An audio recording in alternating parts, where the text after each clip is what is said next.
નમસ્કાર મિત્રો, હું એડવોકેટ ગોપાલ ઇટાલિયા. ગઈકાલે આખા ગુજરાતે જોયું કે રાજપીપળાની અદાલતની બહાર શું બન્યું. ગઈકાલે હું ચૈતરભાઈ વસાવાના વકીલ તરીકે હું કોર્ટમાં હાજર રહેવા માટે રાજપીપળા ગયો હતો. સૌપ્રથમ તો બે ઘટના બની. એક કે જ્યારે હું નર્મદા જિલ્લાની હદમાં પ્રવેશતો હતો ત્યારે મારી પાછળ એક કાળા કાચવાળી એક ફોર વ્હીલર આવી અને મારી ગાડીની આગળ ગાડી ઊભી રાખી દીધી. અંદરથી પોલીસ ઉતર્યા અને મને કીધું કે તમને આગળ નહીં જવા દેવા માટેની સૂચના છે, એટલે હવે તમારે અહીંયા રોકાઈ જવાનું છે. મેં એમની સાથે ચર્ચા કરી કે તમે મને કેવી રીતે રોકી શકશો, હું વકીલ છું, હું યુનિફોર્મમાં છું મારા, અને મારે કોર્ટમાં મારા ક્લાયન્ટ માટે હાજરી આપવા જવાનું છે. ચર્ચાના અંતે નર્મદા જિલ્લાની હદમાં તો જવા દીધો, પણ જ્યારે હું રાજપીપળાની અદાલતે ગયો ત્યારે ત્યાં હાજર પોલીસ અધિકારીએ મને અંદર જવા દીધો નહીં. પોલીસ અધિકારી મને નામથી પણ ઓળખે છે, ચહેરાથી પણ ઓળખે છે, એડવોકેટ તરીકે પણ ઓળખે છે અને બધી જ ખબર છે કે આ વ્યક્તિ કોણ છે. તેમ છતાંય માત્ર એને જે કાંઈ ઉપરથી સૂચના મળી હોય અથવા ન મળી હોય તેના કારણે એમણે મને રોકવાનું ગેરકાયદેસરનું કૃત્ય કર્યું છે. મેં એમને ખૂબ આજીજી કરી કે તમે મને રોકી શકશો નહીં, અદાલત એક જાહેર જગ્યા છે. વકીલ જે છે એ કોર્ટ ઓફિસર તરીકે ક્યારેય પણ કોર્ટમાં જવા માટે એને હક મળેલો છે અને રાઇટ ટુ રિપ્રેઝેન્ટ, મારે મારા ક્લાયન્ટને અદાલતની સમક્ષ રિપ્રેઝેન્ટ કરવો એ મારો બંધારણીય અધિકાર છે, કાયદાકીય અધિકાર છે. આ બધી જ વસ્તુ પોલીસને ખબર હોવા છતાંય પોલીસે કાલે મને રોક્યો, અને મને નહીં, આ સિવાય અન્ય બીજા વકીલને પણ પોલીસે રોકવાનું કામ કર્યું. અદાલતના દરવાજા બંધ કરી દીધા. બીજા વકીલે તો દંડવત પ્રણામ કર્યા, ત્યારે માંડ એમને જવા દીધા. આ સમગ્ર ઘટનાની સૌથી પહેલા તો હું જે બાર એસોસિએશનનો સભ્ય છું, મેમ્બર છું, એવા ગુજરાત હાઈકોર્ટ એડવોકેટ્સ એસોસિએશન એટલે કે ટૂંકમાં ઘા, એ ગુજરાત હાઈકોર્ટ બાર એસોસિએશનને મેં મારી લેખિત ફરિયાદ આપી દીધી છે. આ સિવાય ગુજરાત રાજ્યના પોલીસ વડા ડીજીપી એમને પણ મેં મારી લેખિત ફરિયાદ આપી દીધી છે. આ સિવાય બાર કાઉન્સિલ ઓફ ગુજરાત, જ્યાં તમામ વકીલોની નોંધણી થયેલી છે અને વકીલોની સંસ્થા છે, એને પણ હું મારી લેખિત ફરિયાદ સાંજ સુધીમાં આપી દેવાનો છું. બાર કાઉન્સિલ ઓફ ઇન્ડિયા, એને પણ હું મારી લેખિત ફરિયાદ આજ સાંજ સુધીમાં હું આપી દેવાનો છું. એટલે કે મેં high court advocate association, bar council of Gujarat, bar council of India અને ગુજરાતના મુખ્ય પોલીસ અધિકારી, આ તમામને લેખિતમાં ફરિયાદ કરી છે કે પોલીસે એક વકીલને અદાલતની અંદર જતા રોકીને, અદાલતના દરવાજાઓ બંધ કરીને ગેરકાયદેસરનું કૃત્ય કર્યું છે. એની ઉપર કડકમાં કડક પગલાં લેવા જોઈએ, આવી મારી માંગણી છે. આ માંગણીની અંદર મને જો યોગ્ય ન્યાય નહીં મળે, યોગ્ય કાર્યવાહી નહીં થાય, તો હું એના પછીના તબક્કામાં હાઈકોર્ટ સમક્ષ પણ જઈશ, સુપ્રીમ કોર્ટ સમક્ષ પણ જઈશ.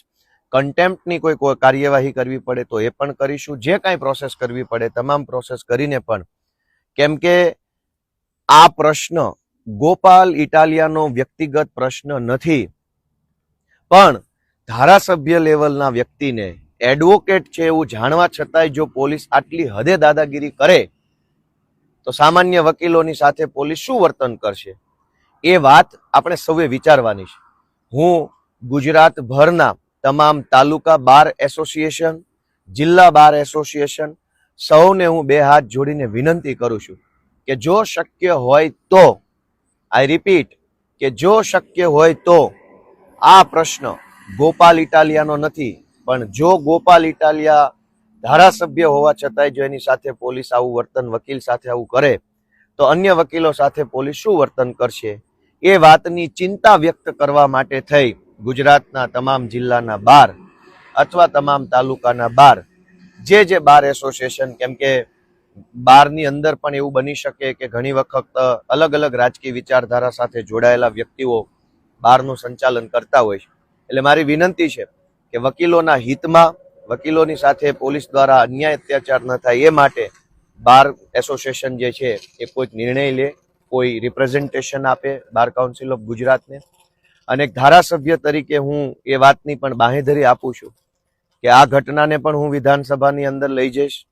પોલીસે જે કાંઈ પણ ખોટું ગેરકાયદેસરનું કામ કર્યું છે અને વિધાનસભાના માધ્યમથી હું સરકાર સુધી પહોંચાડીશ અને ભવિષ્યમાં ગુજરાતભરના વકીલોને જે સમસ્યાઓ છે, જે તકલીફો છે, વકીલોના પ્રશ્નો છે, વકીલોની પણ કોઈ રજૂઆત હશે તો વિવિધ જિલ્લા કે તાલુકા બાર એસોસિએશન સાથે સંકલન રાખી ગુજરાતના તમામ વકીલો વતી, વકીલો માટે, વકીલોના પ્રશ્નો વિધાનસભા સુધી પહોંચાડવાની પણ હું આ તબક્કે બાંહેધરી આપું છું. દોસ્તો, ગઈકાલે જે ઘટના બની છે એ સદંતર લોકશાહીનું હનન છે, સંવિધાનનું અપમાન છે.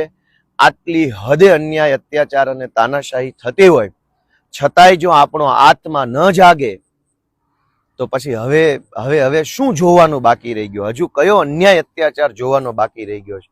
મારી ગુજરાતના સૌ લોકોને, મારા વકીલ વડીલોને બે હાથ જોડીને વિનંતી છે કે પોતાનો આત્મા જગાડો. તમારા આત્માને પૂછો કે શું આ યોગ્ય છે, શું આ વ્યાજબી છે. તમારો આત્મા જાગે તો આત્માનો અવાજ સાંભળી અને ક્રાંતિની દિશામાં આગળ વધો એવી વિનંતી સાથે જય જય ગરવી ગુજરાત. નમસ્તે, જય આદિવાસી, જય જોહાર.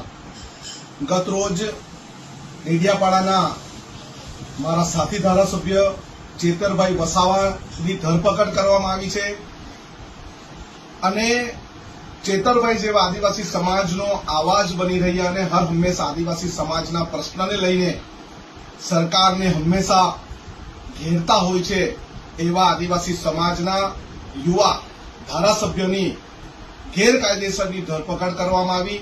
કોઈ પણ જાતની એફઆઈઆર લોન્ચ કર્યા વગર એમની ધરપકડ કરવામાં આવી. ત્યારે અમે એક સાથી ધારાસભ્ય તરીકે, આદિવાસી ધારાસભ્ય તરીકેનો ઘોર વિરોધ કરીએ છીએ. ખરેખર અત્યાર સુધી ભાજપ સરકારે હંમેશા આદિવાસી વિરોધી માનસિકતા છતી કરવા માટે જે ધારાસભ્ય અવાજ ઉઠાવે છે એને કોઈને કોઈ ભોગે સંજોગે કોઈ પણ કારણ વગર એને પોલીસનો ડર બતાવીને ગભરાવવાની કોશિશ કરે છે. અત્યારે જ અમે સુરત ખાતે ડીજીવીસીએલની ઓફિસ પર ઘેરાવો પણ કર્યો હતો. ત્યારે આદિવાસી સમાજના યુવાનો, કચડાયેલા સમાજના યુવાનો, ઓબીસી સમાજના યુવાનોની નોકરી માટે અવાજ સફળતાપૂર્વક ઉઠાવ્યો.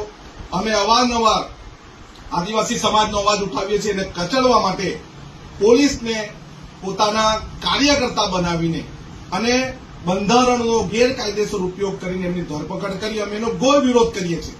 આવનારા સમયમાં જો પોલીસ તંત્ર, ડેડિયાપાડા પોલીસ તંત્ર અને નર્મદા જિલ્લા પોલીસ તંત્ર જો ધ્યાનમાં નહીં લે તો અમે મોટું આંદોલન કરવા જઈ રહ્યા છે. જન આક્રોશ આંદોલન થશે, ન્યાય યાત્રા થશે.